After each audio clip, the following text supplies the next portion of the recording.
process. I put up no fine.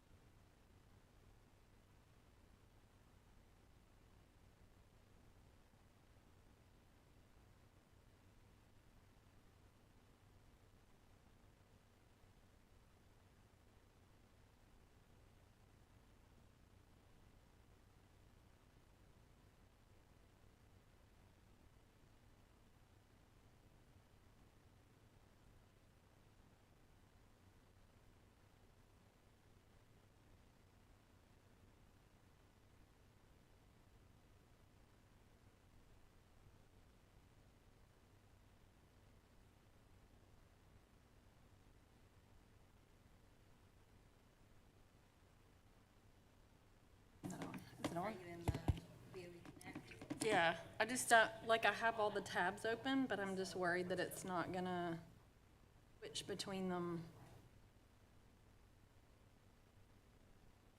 Oh, no, no. Yeah, so you can open, Yeah, they'll keep, but when I scroll down the agenda, I think.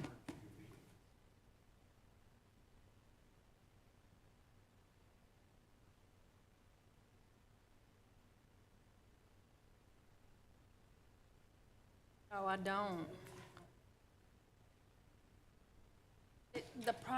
It's scrolling, I think it's scrolling down the page and then scrolling back up is where I struggle. Are y'all good? Y'all ready before I call? You sure? yeah. Oh, you sure? Okay. All right, it is 5:45. I will call the meeting to order. If everyone will stand for a moment of silence and the pledge.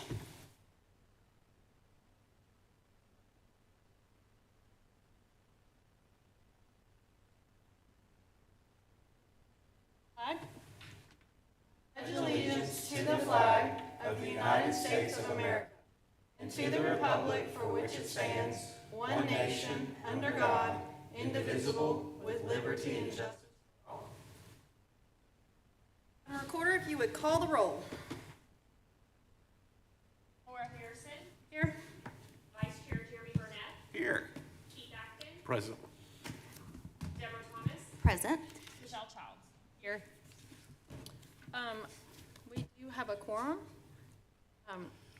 The next item on the agenda is the opportunity for public comment. Is there anyone from the public that would like to speak? Hearing none, Dr. Horrell, will you please lead us through our agenda? I certainly will. We first have the report section, starting with the legislative representative update. The General Assembly is not in session, although it's looking like there will be a special session very soon. It has been called, so once that gets started, I will have a report amongst what's happening there. Next item is the superintendent's update. I'll say this. We had a really great first week of school with the exception of our day of interruption on Thursday, which is, as was noted just a moment ago, was the earliest inclement weather day I think we've ever had and that I've ever experienced. But I think the communication went out well. We used our new Parent Square communication tool, which was very easy for me to use.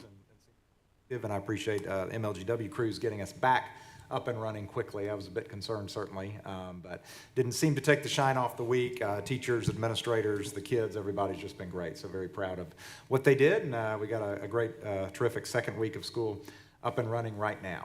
I did want to give the board an update on the progress of our new district office, and we've been very busy working with our partners at Renaissance Group to get the construction documents ready. And Mike Terry, one of the principals from Renaissance Group and our architect on this project, is here to present some images with the board and with the public, and we're going to put those on the screen as well. So Mike, if you want to come up to the podium and give an introduction, and then you can let me know when you're ready for me to show the slides. Button to the right. It'll turn red. Yep. Okay, Yep. great. Well, thank you for inviting me, and so Switch it so it's on the. Yes, there we go. Right. this is a site plan. Again, the building is 1,400 square feet total. It sets right at 165 feet off of the road. The parking is actually 68 feet off the road, to give you guys some idea of scale. There's 40 parking spaces in the front, 40 in the rear, and actually 15 along the side, so there's a total of 95 parking spaces. Yes, if you have any questions as we go through, please note. This is the floor plan. Again, it's actually a story and a half is what I would call it. There's expandable room on both sides of the multi-purpose boardroom. There's 2,872 square feet of expandable space upstairs. So the ground floor is 13,520. So that's where the total of 16,402 square feet occur. There are, of course, superintendent's office, the assistant superintendent, and then there's 10 large offices, 15 small offices with 5 conference rooms, varying sizes. We call them small offices. They're very comfortable, but it's only small and relative to the larger office. Not real small. Yeah. But the appropriate restroom facilities as required, and again, the board multi-purpose room. And just to give you guys a little bit of scale, the new boardroom is the same dimension as this room from back to front. It is an additional 13 feet. The side dimensions with the appropriate seating that we have shown, which allows for aisle circulation, we have 112 seats. Any questions on the floor plan itself?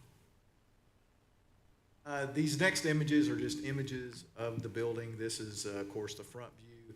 I will say that we are, as best we can, we're going to use the same color palette as we did at the middle school and high school. The brick colors, which is kind of a tan brick and a red family of brick, and we do have the same stone at the entrance that we do at the high school and middle school. But obviously, it doesn't look like a school, so. Again, just kind of a little bit different view of the front. The front entry actually has, it's interesting, there's entrances from both sides of center. So we kind of did that for the way the parking is, which allowed us to have a nice window as we entered the building. So this is more of a, starting on the rear elevation. Again, we've got a low screen walls to hide the condensing units, to screen them from the public.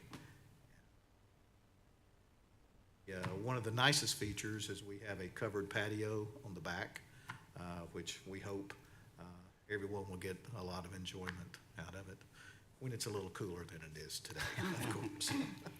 So. You want to point out the dormers on the top, they let light into. Exactly.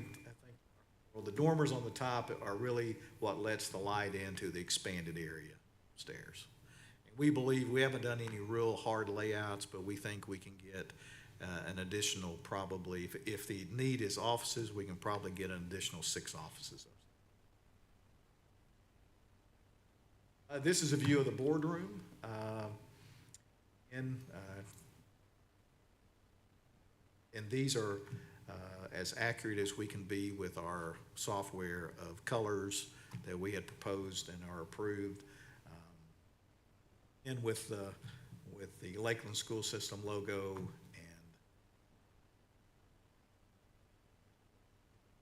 There. the lion's head, and I'll point out that you got the 2 monitors that would be yes, forward facing. that's very nice. The 2 large monitors, which are kind of off to each side, is what the general public will be able to look at, and you will see an image in one of them that shows the monitor on the back, which would be more for a little bit closer view. Again, very similar in size to what we have in this room. Just a little more, like I said, a room on each end. There's a handicap accessible ramp that goes around to the back, so that door on the back left. Yeah, which this room does not have that, but we have a way to get a wheelchair up on the platform if needed. I have a question about that room. So I noticed you called it multi-purpose boardroom.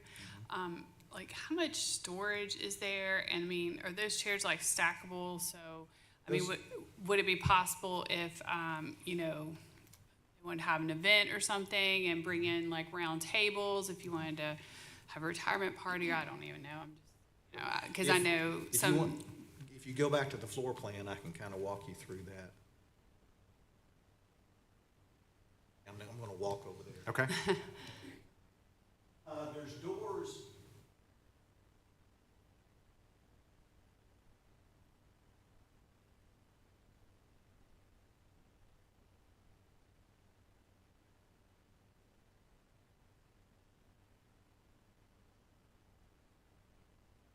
The AV equipment is in all.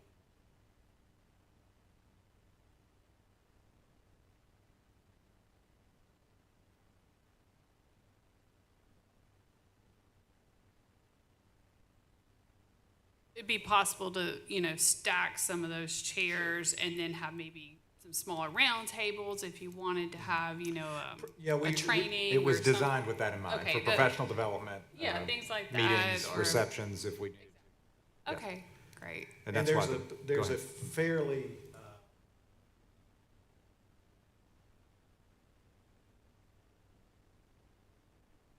that area would work out. Okay. Yeah, that long room just to the left is a break room, and it's got an oven and, you know, everything else that you need. So it's just right around the corner to Okay, bring that would food be and great. drinks into the back or clear things out, so. You give me the number, I wasn't writing, the number of offices again. Okay.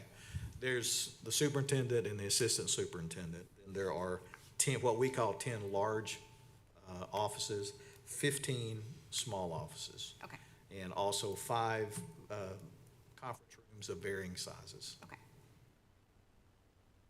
How many square feet did you say would be Right. finished? And then how much did you say is available if we wanted to do something later? The entire first floor is planned to be finished out, and that is 13,530 square feet total, with an additional 2,672 square feet, 2,872 square feet upstairs. Okay, so will the upstairs just be kind of a blank space, or is there anything upstairs that would be finished? When I'll call it phase one, maybe that's not correct, but when the original building, when we get finished with this phase, then those areas upstairs would be open. So they could be used for storage, but the thought is at some point when needed, they could be converted to offices. Okay. There'd be a floor, but that's about it, right? Yeah. There'd be a floor. We're not planning on heating and cooling it yet. Certainly a floor usable floor that you can, Kind of like walk-in attic or something, Exactly. basically. Very much like that. Okay. very much so. The floor Sorry. plan, did I see that, like, there's kind of an attempt at, like, a secure entrance, meaning okay. That's a great point. There is a vestibule, and you can enter into the vestibule, but in order to enter into the lobby, receptionist is going to have to push a button to let people in. So I it's- assume, like, after hours, like, if there was a meeting, a public meeting, that could be. Can be overrode, Okay. yes. Receptionist is screened in. I mean, she's got or he or she has a private, There- room with a window. There's a window, but it's a sliding glass, so she's not to public. So it would be like similar to the school entrance with a key card that you use to come in. More questions? And I will say, every exterior door would also have a key card entrance. Question for Dr. Horrell, just in case people are tuning in for the first time, can you kind of explain how we got to the point where we're looking at district office renderings? We got to the point where we're looking at renderings? Sure. Do you mean all the way back, like when we decided whether or not to build a central office? Right. I just thought maybe historically, some people might not know why we're already at this step if, you know, it's been summer and people haven't been paying attention, so. We'll sit right back and I'll tell you a story. It started way back in 2013. We obviously ran the central office out of this building, Lakeland City Hall, for a long time. I'm sorry, I'm trying to switch up what's being streamed and it's kind of stuck. Oh, it says you're offline. Check your connection, try again. Give me just a second, I got kicked off, so. Won't happen in the new space though, right? Oh, no, the new space will be perfect. Just ask that you do not deny my access, okay? Yes. I will not. All right, if y'all give me just a second, I'm gonna have to start oh yeah, this thing's gone haywire here. It's like flashing. It's unpleasant. So we'll have fabulous internet, right? Hope so. It's one of those things, you might not be able to control it. It might be outside of our control. Just like utilities. Yes, it might be outside of our control. They're gonna do the best they can. Absolutely, so. Okay, I think we're.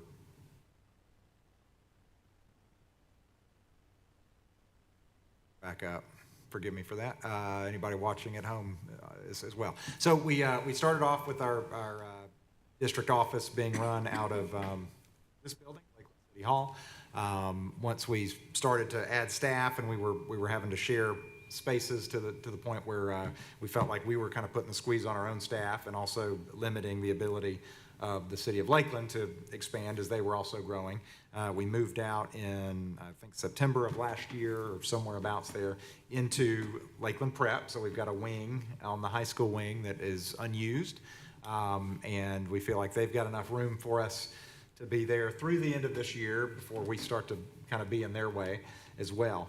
In the meantime, we also explored purchasing at least one building that we thought would be might be appropriate, and in terms of our cost benefit analysis, it didn't turn out to be what we thought was a good investment. We also owned the home at 9605 Old Brownsville, which is adjacent to the large property that we got for a potential future middle school. We did an analysis on that of how many offices we could get if we converted that into office space, and also seen that for the price was not going to get us what we want and was not going to be cost effective and would also limit the possibility of selling it. So we were able to sell that house, I think, for an appropriate price and put those funds towards this building. So this board decided, based on the options, that we would go ahead and build from scratch. We are building on a piece of property that we already owned, and this is the piece of property in the Meadows subdivision.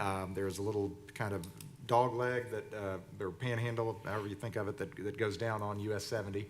And that is where this property will be. And then the larger 20 acres or so behind it is where the future elementary school site would be. So definitely a lot of due diligence to get there, and appreciate the board's pursuit of this, and appreciate Renaissance Group's partnership on putting the plans together. Yeah. Oh, I do have another question. So I know it's not exact science, but what is your anticipated completion date? We are anticipating to be completed by June, end of June next summer. Is it nice to not have a school opening deadline? Well, this is kind of that, though. Well, it's not quite as We're putting the same pressure on them. Okay, fair enough. Pressure. Yeah. Next June, that's the, That's our anticipation, yes.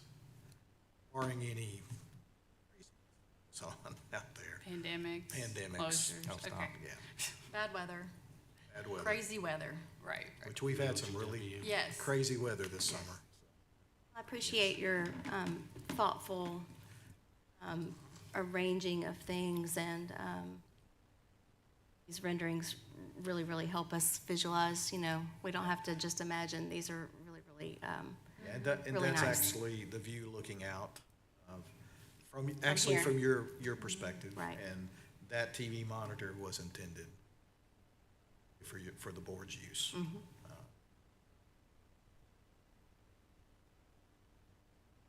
Dr. World, do you like the colors? I do. I like them very much. I was able to be involved with the selection. You, that's the question. No, We joke, but I appreciate you having, so Thank that you. it's not all kinds of random shades of blue. Yeah. It's a thoughtful process that you know it's Lakeland blues when you see it, so. Oh, one more thing, sorry. Lots of natural light around the Every, building. every office. Every office Has a window. Excellent. Okay. And upstairs, like I said, we have a dormer on each side to let as much light in as we can. So Right. if we expand upstairs, the chances are there may be an office or two that may not have a window. But ground floor, every office does have a window. If you see in the back to the right and the left of the doors, those are floor to the top of the door windows as well. And then there is natural light coming in from outside, so I think it's going to be a really. Much Yes, for being thank you. here. We appreciate your time. We really appreciate the effort and everything you've done to get us this far, and can't wait to see what happens as a We finished are product. very excited about it. Yeah. It'll be great. And hopefully you'll be coming back for when we actually do the ribbon cutting, and you'll be there with Hope to. Very Yeah. excited to be a part of that. Absolutely. And I look forward to being able to celebrate winning another architectural design award Yes, later this year. That would be amazing. We are trying our best, so that will be exciting. So, thank you. Thank you so Thank you, much. Mike, appreciate it. Thank you. Certainly, you're welcome to stay, but also welcome to leave. All right, thank you. All right, the next thing I want to do is, let me switch this back. I'm going to turn things over to Matt Adler. He is our Director of Data Assessment and Accountability. He also, I think just the title would be too long if we listed all the things. He also is our Safety Supervisor and our Transportation Supervisor. And he is also an incredible door prize procurer and giver away. Yes. And we appreciate all the work that he did, certainly for our system-wide in-service, and he partnered with the Lakeland Chamber of Commerce to be sure that we could do all that the correct way. But it was his vision and his effort, and it definitely was a huge hit at Teacher in-Service. So as he is wont to do, he's going to come up and share some data with us, and I'm going to run his slides. They seem to be clicking along pretty well, so I'll let you do the introduction and then run in the slides once you're ready. All right. Before you get into that, can I say one thing? It was so amazing watching the excitement. Oh, it And was. just around the door prizes and the whole event. I know The there was energy more than was one person, great. but the energy was really cool watching teachers, the staff, everybody, and just get ready and excited for our back to school. There was a lot that went into it, but I know the door prizes they actually loved, and the spinning the Spin wheel, that it was just, wheel. it was great. And It really fixing was. it so that Dr. Horrell's name got called. You know, I did not lie. Everybody Really from the special. top all the way to the bottom were involved. No, that wasn't, it was, And it was good practice for my future career as a game show host. So I look forward to that. And no, it's so inspiring to give back to teachers and to give back to support staff and to give back to anybody that was in that room, because everybody that was in that room, and I said it on that day, we're in it for the kids. And we're doing this business because of kids. And if it wasn't for the kids, we're not doing this for the right reasons. So, and I'm here to talk about how our children did last spring. The focus of this presentation will be on TCAP achievement. And this is really more for the public than for you all, because you already know. But the TCAP is the big umbrella over all the assessment. But that covers grades 2 through 8 achievement assessments, and also the EOCs in grade 8 for Algebra 1 and also in grade 9. Grade 2, just a reminder, it's language arts and mathematics. Grades 3 through 5, it was language arts, mathematics, and science. Grades 6 through 8, it's language arts, mathematics, science, and social studies. Grade 8 has an EOC, which is the Algebra 1 EOC for 8th graders. And then in 9th grade, we had our first batch of EOCs for Algebra 1, Geometry, English 1, and Biology. And that will be the focus of this presentation. So with that said, we're ready to move on. I had to click a couple times, I think. There we go. The first area that I want to summarize is the ELA achievement results. And in grades 2 through 4 and in grade 6, they saw improvements in 2023 compared to 2022. For math achievement results, We also saw improvements in grades 2 through 4 and 6 through 8 improved in 2023 compared to 2022. Before I move on with ELA and math, or move on into science and social studies, I do want to say that I'm not comparing any EOCs because last year we had no freshmen. So this was the baseline for freshmen, so the EOC data is not part of this summary, but I'm going to get to that in a little while. For science achievement, we saw improvements in grades 3 and then all across the board in middle school 5 through 8, all showed improvements in 2023 compared to 2022. And lastly, in social studies, we saw improvements in grades 6 and 8 in 2023 compared to 2022. So the next few slides are some visual representations of this data, starting with English language arts. With the English language arts, the success rate, and again, this is more for the public than for y'all, it's how many students met or exceeded expectations on the assessment that was given. And as you can see, this is a 3-year trend where the blue is 2021, red is 2022, and the yellow is 2023. The graphical representation definitely shows that we're trending in the right direction in grades 2 and 3 and 4. As I just previously said, those all showed improvements in achievement from this year compared to last year. And also in grades 6 and grade 9 came out of the blocks really well.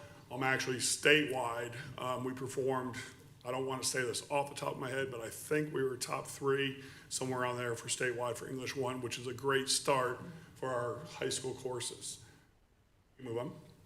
I also wanted to include how we did on our master review predictive assessment and how it compares to 2023 success rates. So this same slide is going to be with mathematics and also science and social studies. And that yellow is the difference between how our students performed on the last benchmark, which keep in mind is at the end of February, early March, where teachers have another month of instruction, students have another month of learning standards, closing gaps. The benchmark is critical to helping teachers align instruction to areas that students miss. And you can see, for example, in grade 9, look at that jump from the benchmark to the success rate on English 1 EOC. That's almost a 20-point improvement.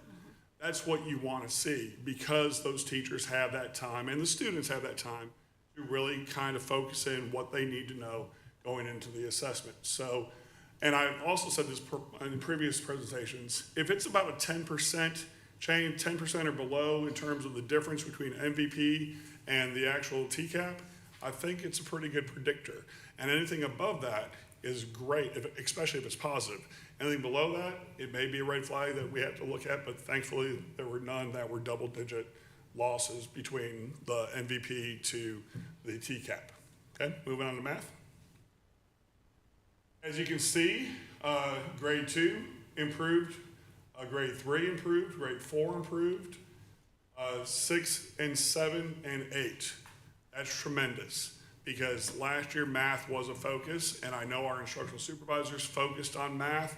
The math resources were provided to the teachers, and it panned out in terms of progress, in terms of achievement, and what our students are, how the students are performing in our schools. If you look at the math EOC success rate, Algebra 1-8, I don't know how much more consistent you can be, but when you get up into those mid-90 percentages in terms of success rates, you're doing pretty well for Algebra 1-8. And it's very evident that that's very consistent from one year to the next. Algebra 1-9, even though 49 seems a little low, it's one of the highest in the state. And I've done these comparisons before, I think internally, but I think our state average, at least it was last year, I don't know what it is this year because the data hasn't been made public, but I think we're talking 18% proficiency, somewhere around there, some teen percentage proficiency. So when you're hitting 50%, close to 50% proficiency, we're doing something, pretty remarkable at the high school. And then geometry, these were your honors students in Geometry 9, had a phenomenal success rate of 93.3%. And again, the focus was on mathematics last year. There's a lot of emphasis put on mathematics, and it's apparent in terms of the differences between how the students performed on the benchmark, the third benchmark, compared to how they ultimately performed on TCAP assessment, which that's all good news right there. Seeing those gains, seeing those improvements from end of March or beginning of March to the middle of April, I'm very proud of our students across the board. And you see the same thing with the math EOCs, geometry 9. I'm not too worried about that negligible difference. You know, when you're high 90s, there may be a slight change one way or the other. Algebra 1, 8, there was improvement from where they were in the benchmark, and then shoring up those gaps.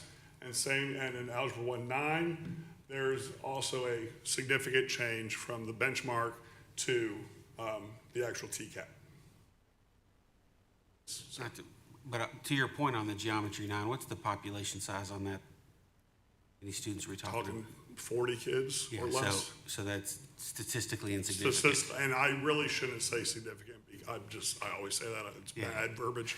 But if we're talking true statistical analysis, I'm staying away from the word significant because I don't know. I haven't run any regression lines or anything along those lines. But you're exactly right, Mr. Burnett. For science, you see very similar trends in grades 3. We saw improvement. Grade 5, we saw improvement. Grade 6, we saw improvement. Grade 7 and 8, we saw improvement. And in grade 9, 59.2 was for biology. Again, very encouraging news. The numbers are encouraging. And the students are doing the work. The teachers are facilitating the standards and teaching the standards, but the students have to actually sit down for the assessment and take the test and show what they know. So this is also very encouraging for them. Then again, the trends continue. I was kind of beating a dead horse. They've improved from the benchmark to the actual TCAP, and the differences, some improved more than others, but again, that's a testament to the teachers, taking that data that they've never had before, using that data to really look at what standards are not being met and really try to shore up those gaps before the real deal that comes in April. Lastly, social studies. Again, consistency is the rule for social studies. Grade 6, it's pretty consistent across the board. Same thing with grade 7, even though there's a little bit of a dip from last year. But again, looking at those numbers, I don't think it's anything to cause heartburn. And then grade 8, it's wonderful they are improving, even though they're already pretty high achieving for grade 8. And the same story continues. Again, making a case for the MVP benchmarks. They tell you real-time data that teachers can respond to, that students can respond to, and that we can get better results in the final outcome. And do you have any questions for me? I do. I have a couple. Sure. Can you go back to slide 4?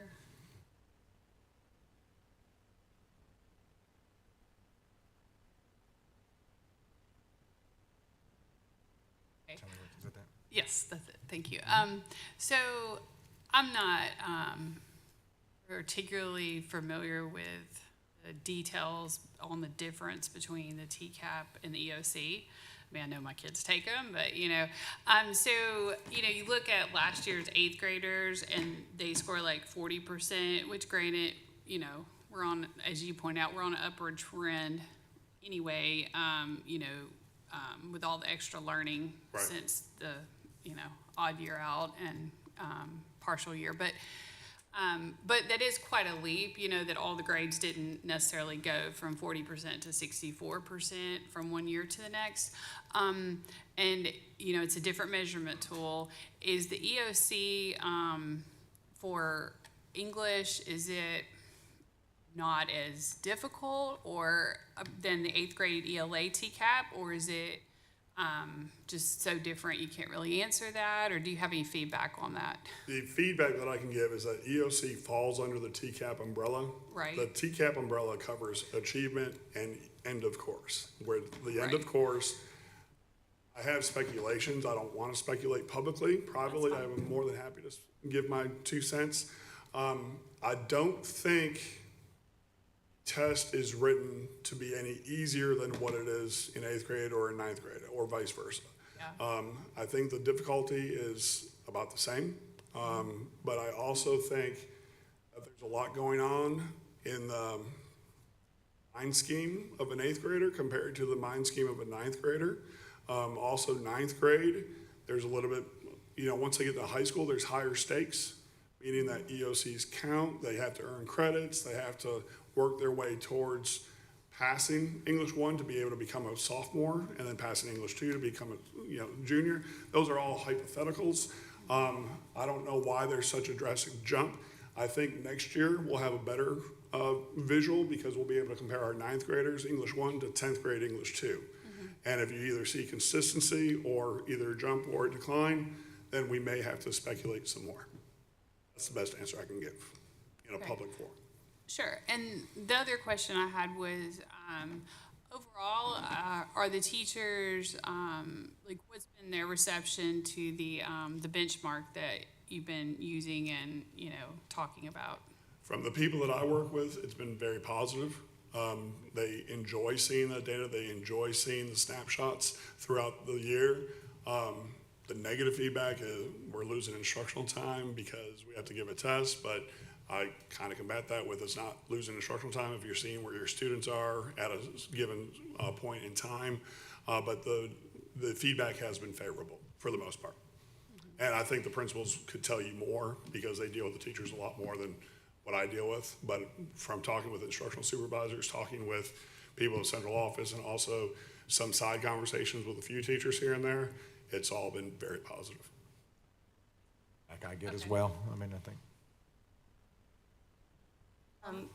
The 9th grade, talking about ELA particularly, so the standards, the vertical alignment of the standards, you're always adding a little bit. So standards that the 9th graders are seeing on their EOC in English 1 are similar to what they've seen before. So they've had more practice on the fundamentals of those things. That could be part of it, that they've had this practice over the years. But if you go to the state's website and you look at you can look up the blueprint for the test and see how much is coming from which categories.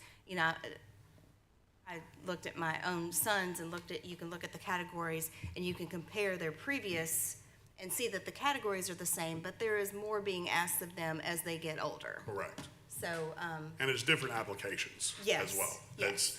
You may know something, but do you know how to apply it in various ways? Right. And that's what the EOCs are trying to test you on as well. right. One of our English 1 teachers is the teacher of the year, so there's that too. True, that helps, yeah. Yeah. Mr. Burnett? And I wanted to follow up to your comment on the math score. So, Dr. Wolf, if you look at slide 7, rather 8, I'm sorry, because I can't count today. Slide 8. Next one, right? The next one, yeah. So when you made the comment about the 49% pass rate and the state results aren't available yet, what I would love is a follow-up is when those come out, just kind of again, similar to the way you've done it tonight, let's do some benchmarking to how we compare to those state scores, and maybe even there's some offline conversations about defining some comparative sets of other school districts, maybe as an aggregate to some comparative, not us to District A next door, but us to 4 or 5 school districts as an aggregate, so that individuals district level data is available too. And also, I want to rephrase what I did say, because the data is available at the state report card for what's been published. I have not taken that time to average out the entire state for every school for English 1 to see, or for Algebra 1 to see where we stand. But in previous years, when the state does release how the state did at a certain level or in a certain subject, that's what I'm kind of waiting on for that Right. release, so I can save the work. And I think I knew that's what you were saying, but thanks for saying it so everybody else did too. And just from previous years, Algebra 1 has not been the highest success in years past. I know 49.0 blows it out of the water, Yeah. basically. I mean, it's great that it is. I still struggle with, we're still saying that 51 out of 100 students are not are not doing well. And that's why we still have work to do. Absolutely.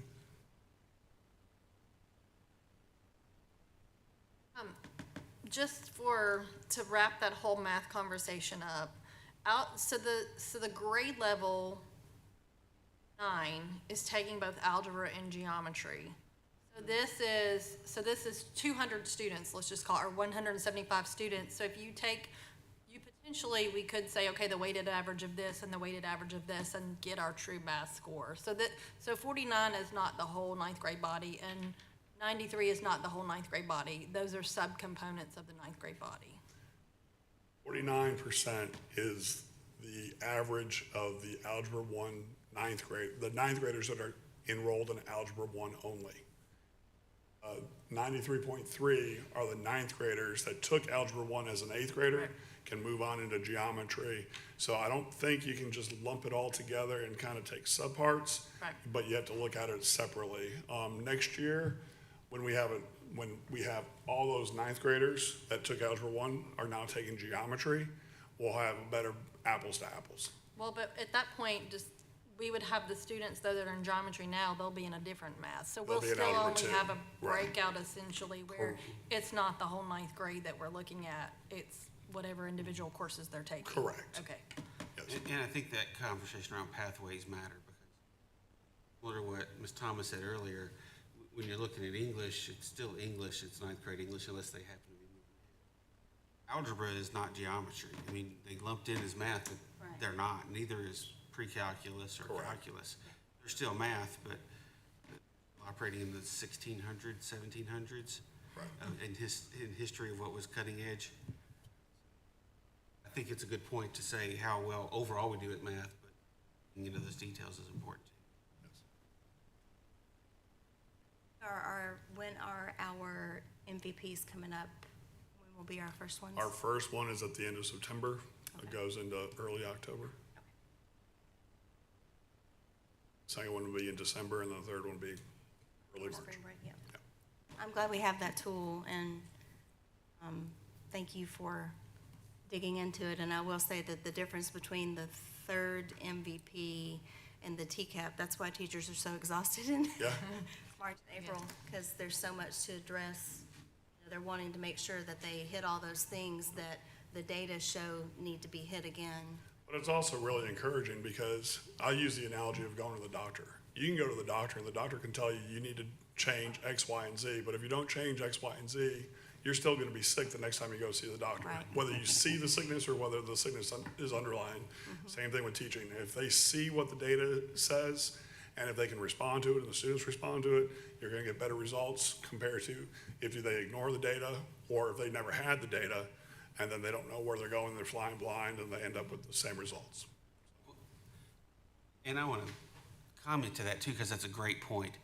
When you present this and what the public typically sees are this 49%, that MVP data for the teachers, I hope I'm saying this right, so correct me if I have to say it wrong, they get to see item level analysis. Yes. And so they get to respond to specific areas of strengths or weaknesses for students. So it's not just testing so you can present to the school board or you can report to the state. Right. This gives actionable information to those teachers to use for their individual students.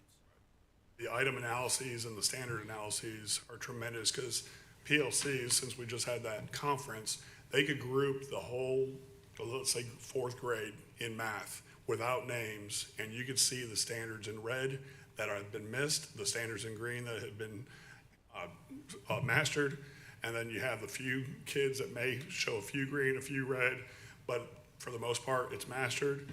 That saves teachers a lot of time. They know as a whole, we need to cover standard 7 instead of, reteaching standard 3 through 6, which they've already mastered, so. Really proud of our teachers. I just want to say that. I know they've been working so hard to make up, lost time, make up for lost time, and I'm really proud of everybody, not just because of these numbers, but just for all the things they do every day to make sure they can reach the kids who need a little extra help.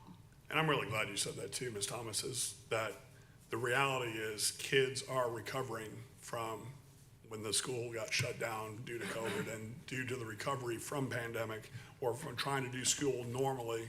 And we're finally starting to get some momentum, I believe. And it's evident from seeing what the data looks like, and hopefully that momentum continues as we get bigger and better. Well, I appreciate the presentation, and I really appreciate all the teachers with taking all this information and having to, sometimes regroup, but using all that analysis to figure it out, because I remember being in school and, one teacher might teach one thing, and then you get the other teacher for the same exact class, and they're teaching something else, and one's like, we stopped the year at chapter 4. And so, you can talk all day about, that's out of our control about testing pros and cons, but it is setting a standard where, the goal is that no matter which teacher you get, that your student would still learn the same information. And that's really where, the goal of all of it, so that they have, the same education, and that it meets the standards that they are to learn. So I appreciate all the hard work that all of our educators are putting into making sure at the end of the day these kids learn what is expected for them to learn, if not beyond that. So. And really, I really do hope that these results help push that guaranteed curriculum momentum further and further, because that is a very important statement, is that it shouldn't matter who the child is or where the child is going. They should get the same standards if they're in grade 6 mathematics or in grade 4 science or whatever it may be. They should get those same standards across the board and have the same expectations for excellence. So, thank you. Thank you for being here. Thank Really you. appreciate the presentation. I love data. So I love how you've broken it down and presented it, and it's easy to understand and be able to see. And so I thank you on behalf of the public, on behalf of the students, on behalf of the teachers, on behalf of the school board. Thank you for all you're doing to help, like everybody said, push I don't want to call it standard education, but deliver the same level of education to all the students, and make sure the ones that need help in those extra areas can get it, certainly where they didn't get something or master something.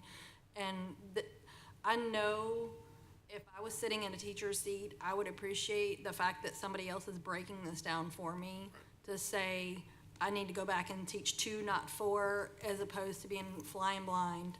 So thank you for all the hard work and diligence in trying to get this data out to our teachers year-round, not just at board presentations, but year-round, all the way through as you're doing this on a daily and weekly and monthly basis. Thank you. I'll come to you for a door prize for next year. I'll come in. Yeah. No, thank you so much. Yeah. Thank you, Mr. Adler. Great job. Appreciate that. And the PLCs have made collaboration a lot easier, so that all the teachers of a subject area or a grade level or both can get in there and figure out, well, I've done this and this has really seemed to have worked, but how have you been doing? I think it's a great collaborative effort to figure out the best way to approach all these things. Absolutely. So, thank you, Mr. Adler. All right, the next item under the report section is the monthly financial summary. We're not very far into this financial year, but you do have the monthly summary there for you. I'm sorry, that's you have the July 31 to July 31st. That's right. In front of you, where 2.64% of the budget has been expended at that point. So not really anything to report, but it is there if you'd like to make note of it. Fix on just on the one that's posted on the website, the X's. I saw that, yes. Yes, it's not anything that is an emergency, but if you could get Yeah, it we can fixed get for that anybody fixed. that may want information, that'd be You great. got it. Any questions on the financial summary? Hearing none, next item. Next item is the approval of the agenda. Is there anything anybody would like to add or remove from I'll start with the consent agenda. Is there anything anybody would like to add or remove from the consent agenda? I have a disclosure on school support organizations, and I want to make sure that Yes. that is out there. The competitive cheer, my wife is the signer on the SSO, so she's president of the competitive cheer booster, so I want to make sure that's known. I have a disclosure. I'm an officer for the soccer booster club. We're gonna speak, And so I'll then- let you go ahead. Yeah, absolutely. And I also, in full disclosure, serve as the board liaison and a member of the board for Lakeland Education Foundation. I have actually a disclosure for myself. I am actually an officer on the lacrosse booster, so for disclosure purposes there, I am an officer on that booster board. So, any other items for disclosure purposes, any issues on the consent agenda? All right, so what about the discussion action on the regular agenda? Is there anything anybody would like to add or remove from the regular? Chair, I would like to add a discussion item to the agenda. I show that it'll be added as item number 5. Requesting that superintendent write to staff to do an analysis to determine what our anticipated remaining useful life will be on the turf field, for the turf field, based upon the current and anticipated future usage, so we can determine our financial needs in the future. Is it fine to list it as discussion, possible action on financial analysis?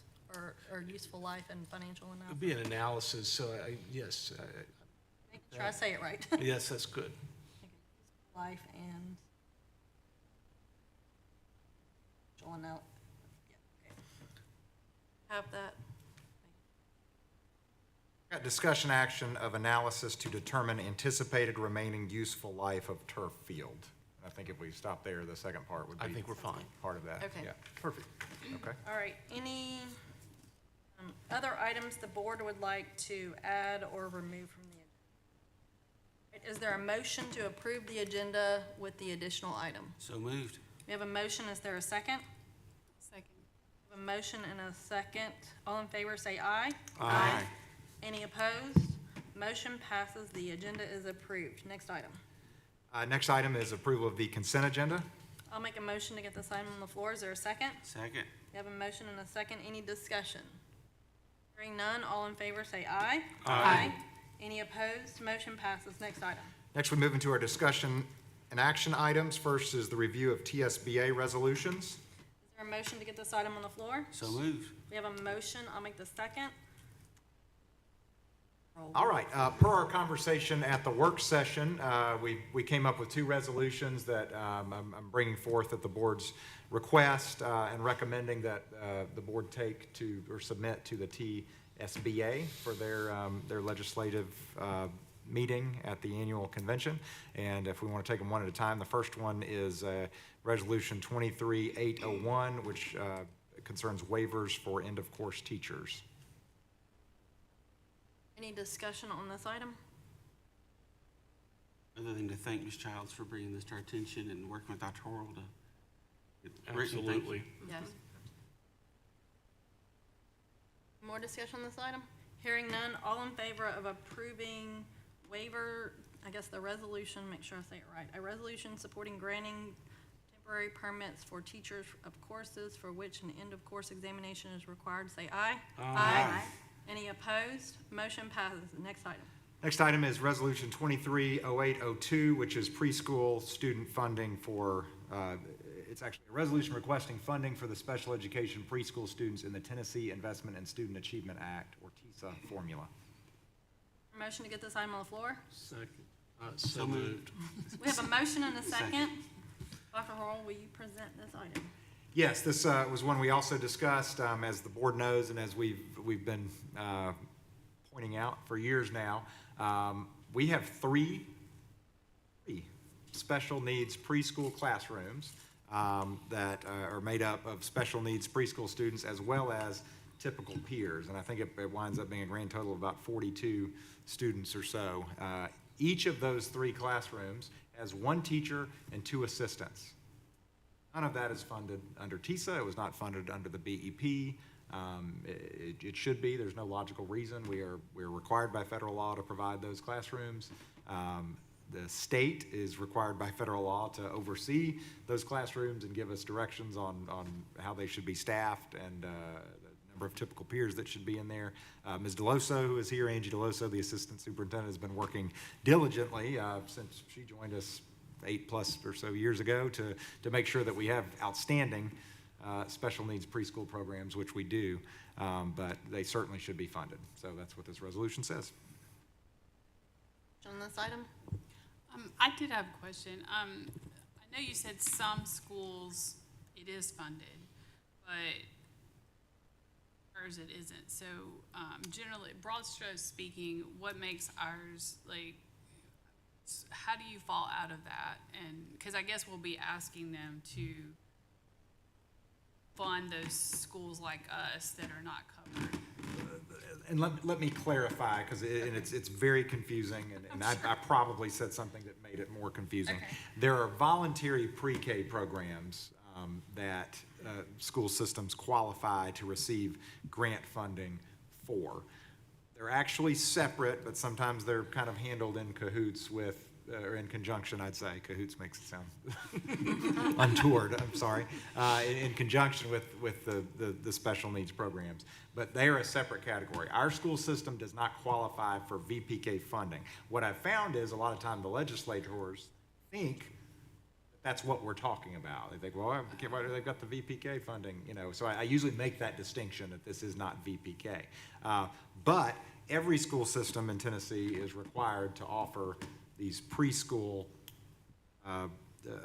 services for qualifying students between the ages of 3 and their kindergarten eligibility, so between 3 and 5. So if this were to pass, it would actually impact every school system in the state. So When you spoke at the last meeting, some districts got funding, and I didn't know. some districts get VPK funding. In fact, most districts get VPK funding, which at least maybe makes you feel a little better, but What is B? I'm sorry, that's the voluntary pre-K, where you have to qualify based on the number of socially, economically disadvantaged students in your district. And so that is not related to the special education preschool, So the for actual- which we must also provide services. So basically, no schools are getting, it's a very narrow focus of Correct. special education. Correct. Okay, so when we're asking for this, you know, we'll have to explain, like, actually, none of them are getting that.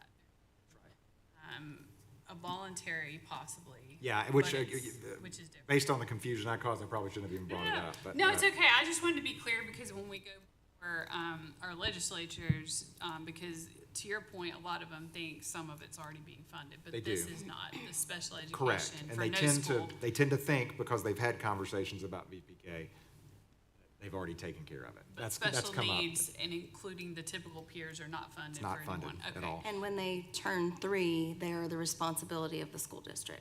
Correct, if they qualify. If yeah. they qualify. So that's, we don't always have a heads up on how many we might be getting, but we have to provide for them when we get them. That's true, yes. Discussion. Only question I had was, it was just the 21 special needs students. I didn't know if we needed to just specify that that's our current number, not, I mean, because we could get one next week and it could be 22. We could get another one the week after and it could be 23, and those would be, so I didn't know if we need to say like use the word currently, and I know that would be an administrative thing, but somehow kind of say He's got that. it in the second I thought I said whereas currently somewhere,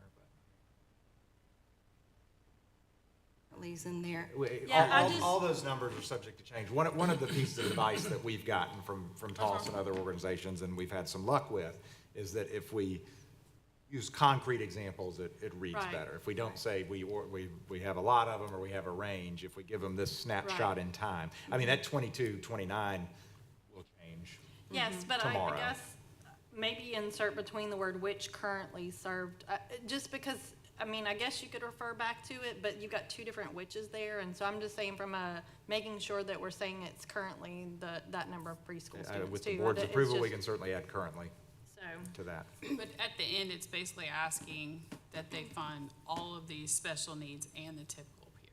That's what we're Correct. asking Yes. for. But we're giving examples of how we're having to.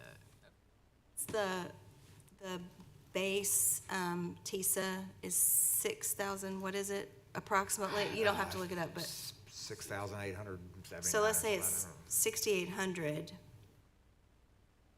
So, right now, for the kids, it's $306,000.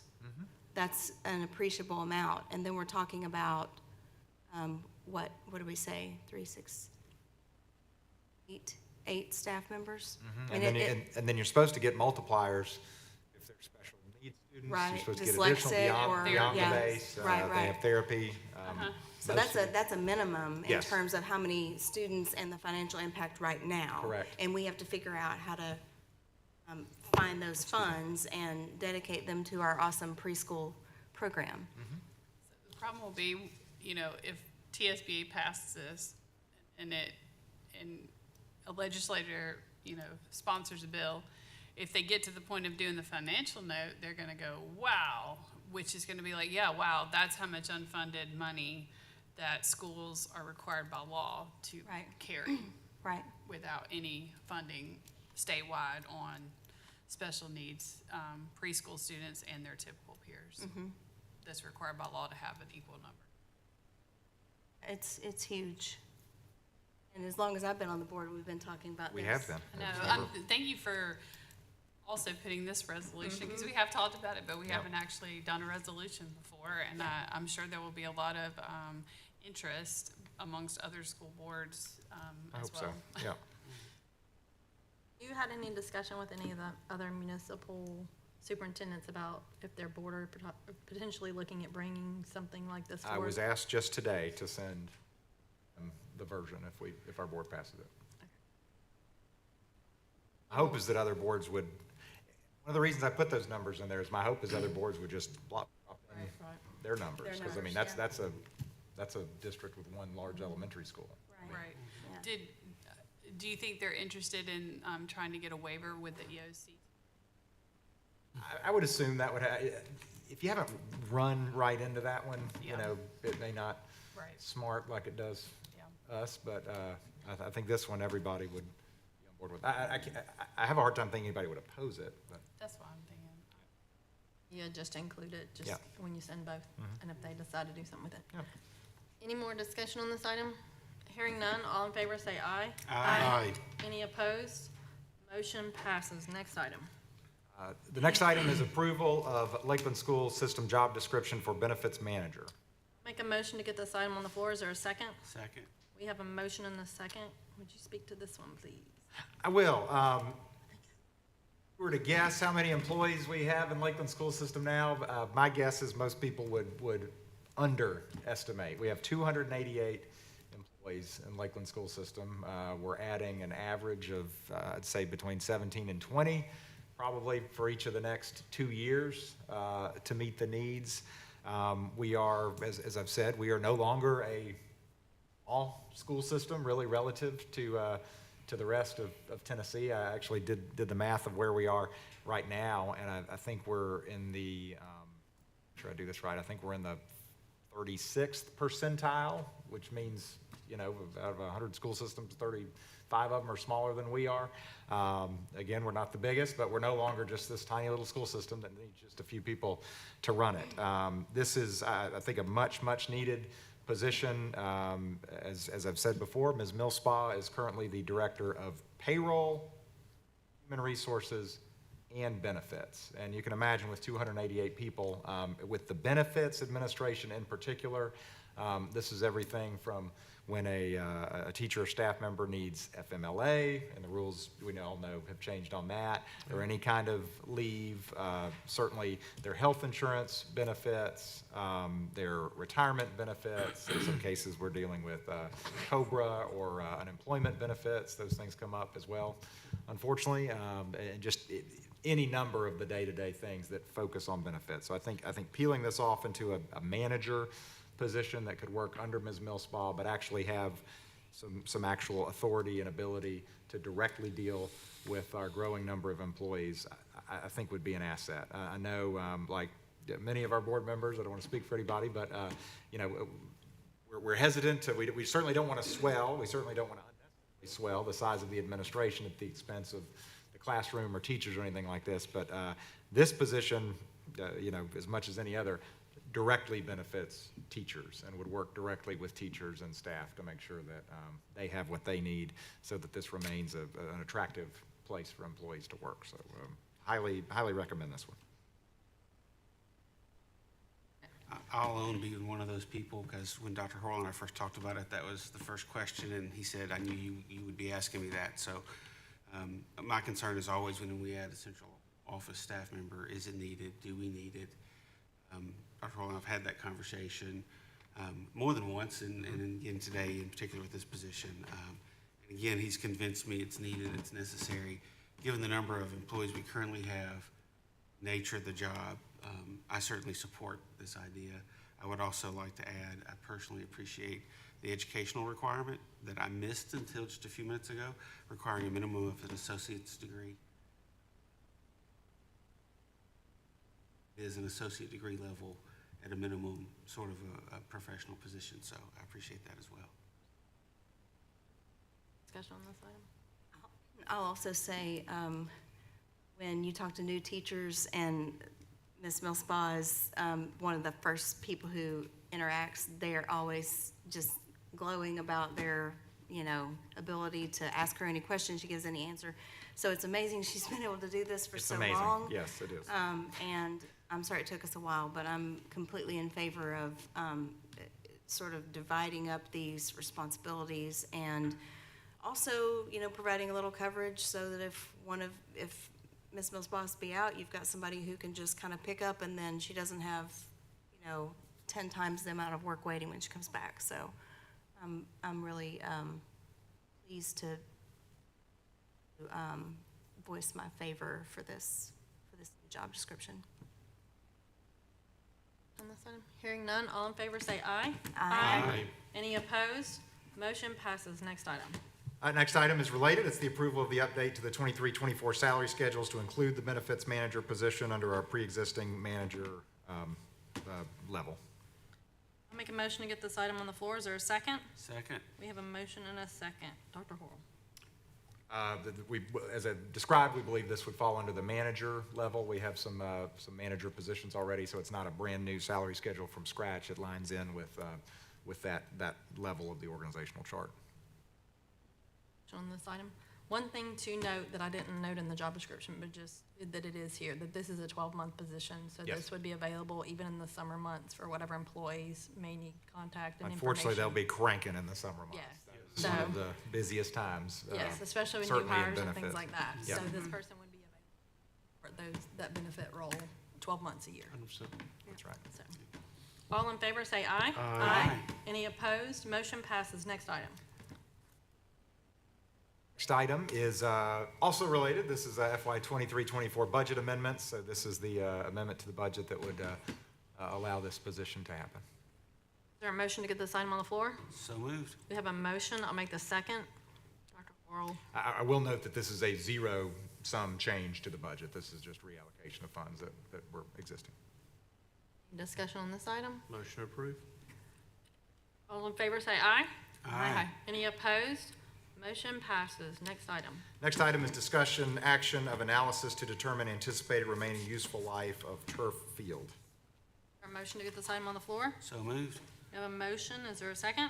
Second. We have a motion and a second. Whichever one of y'all wants to, I don't know, Dr. I- Worrell. I'd like to lead. Yeah, I just really would like to understand what we're looking at here as far as a remaining useful life for our turf field. I'm not sure if the public knows this, but it's a very expensive venture to go and replace one of these turf fields. And just from a business planning, a capital planning standpoint, I think it'd be useful for us to know that so we can put it in our memory banks for years down the road when we have to replace one. And what I'm asking Dr. Horrell is to direct the appropriate staff to conduct an analysis, maybe with the user of the manufacturer of the existing turf field, to get their recommendations based upon our current uses, maybe even some anticipated uses, and come back and advise us on what we're looking at as far as how many years we can expect to have a turf field that's in proper condition. So I appreciate that. And for context, my math is right, and I think it is. We're 5 years into our current. 46? I think this is year Yeah, six. this is year This six. is year six. I Yes. think we've used it for Yes. five years. The current turf field. To give some additional context, I know we recently had reason to just make a flyer on what it would cost to add artificial turf of the baseball and softball fields, and it was $1.9 million plus to do both those. So the football field replacement cost certainly is significant, and I think to Mr. Acton's point, turf fields have not existed for that long. I know when they first started going in, people were saying 5 to 7, and then it kind of got pushed, or maybe it's 8 to 9, and now there's some conversation about, I don't know, maybe they can last 12 if they're well taken care of, but I think I think we both need an idea of how long we've got left potentially, maybe even what can we do better to make it last as long as it possibly can, and then what is the plan to backfill, potentially in the meantime, our budget so that we can have the funds. Just to clarify, through this process, we'll also get, I guess, in today's dollars, because I know we have the price it costs us certainly to put it in, right? But, Yes. so we'll get the price in today's dollars and could potentially extrapolate that out to I think, yeah, some that future can be dollars. easily done. I mean, because Okay.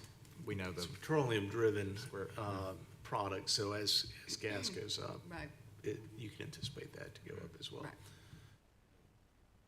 Labor costs and everything else, Right. but yes, I'm assuming they would base it upon today's dollars, so. Figure that out. we can do that. Yep, absolutely. Any dis- I particularly appreciate Mr. Acton bringing this. 'Cause when we build these buildings, in working for the state as long as I have, we build the building and then oftentimes some institutions don't consider replacement repair until it comes time, and then we're scrambling to find. And in particular, this one sounds like it's got a much shorter life. When we talk about a building, we're talking about 25, 50 years sometimes before you're doing significant renovation. This is a lot shorter, so. Thank you again. That's why you bring that skill set to the board. Thank you. More discussion on this item? All in favor of directing the superintendent to do as we've discussed? It was a long description, so I'm just gonna say it is Analysis to what- determine the remaining useful life of the turf field. Yes, to that, say aye. Aye. Any opposed? Motion passes. Next item. No further agenda items. Is there any announcements?